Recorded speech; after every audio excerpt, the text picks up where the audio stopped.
Hi friend, आज आपण पाहणार आहोत कोबीची भाजी कशी बनवायची ते. तर कोबीची भाजी वेगवेगळ्या प्रकारे केली जाते. काही लोक बटाटा घालून करतात, तर काही चणा डाळ. तर आता मी तुम्हाला दाखवते. इथे मी कढई गरम करत ठेवलेली आहे. त्याच्यामध्ये आपण घालायचं आहे तेल. ही भाजी कशी झटपट अशी होते. तुमच्याकडे कोणतं पाहुणं आलं किंवा स्कूलच्या टिफिनला द्यायची असेल सकाळी लवकर, तर ही भाजी तुम्ही बनवू शकता.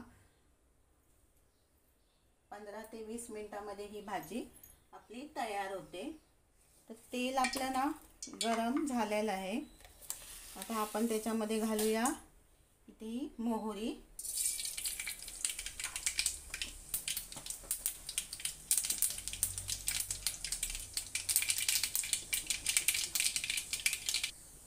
मोहरी आपली चांगली तडतडली आहे. आता आपण त्याच्यामध्ये घालायचा आहे बारीक चिरलेला कांदा.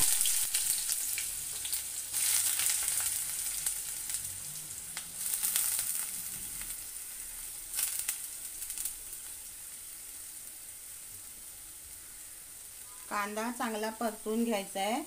त्या अगोदर मी घालणार आहे इथे हिरवी मिरची. तर तुम्हाला हिरवी मिरची घालून आवडत नसेल भाजी, तर आपण मसालाही घालू शकतो. त्यानंतर त्याच्यामध्ये घालायची आहे हळद. तर आता आपण घालणार आहोत इथे मीठ. चवीप्रमाणे मीठ घालायचं आणि हे सर्व चांगलं तेलामध्ये परतून घ्यायचं.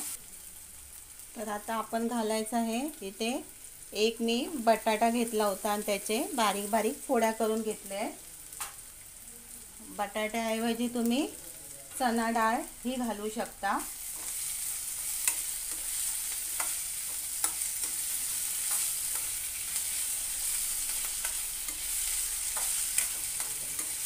आता आपण काय करायचं आहे, गॅस बारीक ठेवायचा आणि याच्यावरती झाकण ठेवायचं, जेणेकरून आपला बटाटा चांगला शिजला पाहिजे. आणि बटाटा शिजल्यानंतरच आपण त्याच्यामध्ये कोबी घालायची आहे, कारण कोबी शिजायला जास्त वेळ लागत नाही.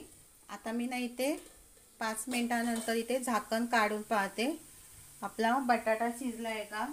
तर आपण कसं पाहायचं, इथे बटाटा आहे ना हे, तर आपण तो थोडासा चमच्याने असं कट करून बघायचा. हा बघा, कट आपला होतोय.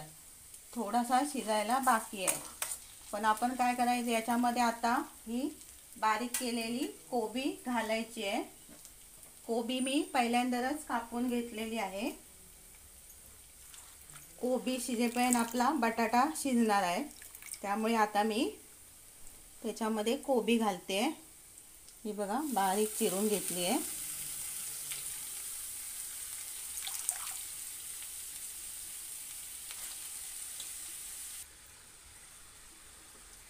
आता आपली कोबी घालून झाली आहे. आता आपण हे सर्व मिक्स करून घ्यायचे आहे. आणि ही भाजी आपण फक्त वाफेवरती शिजवणार आहोत. तर याच्यामध्ये आपण पाणी वगैरे काहीच घालायचं नाही आहे. ही फक्त भाजी वाफेवर शिजते. आणि अशाच रेसिपी ना बऱ्याचशा मी चॅनलवरती अपलोड केलेले आहेत. जर तुम्ही कधी पाहिला नसाल ना, तर चॅनलवरती जाऊन पहा. आणि तुम्ही ही रेसिपी कुठून पाहताय ते मला कमेंटमध्ये सांगा, म्हणजे मलाही कळेल की माझ्या रेसिपी कुठपर्यंत पोचत आहेत ते. बघा, आता आपली भाजी मिक्स करून झालेली आहे. आता आपण ही परत झाकून ठेवायची.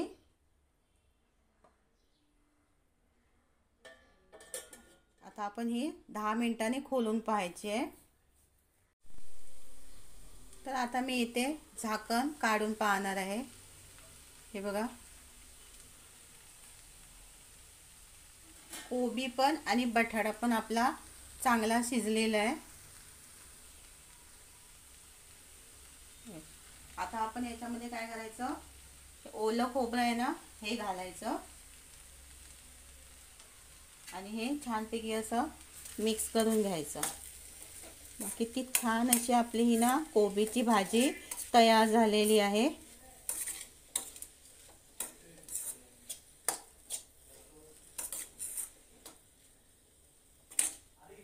ही बघा इथे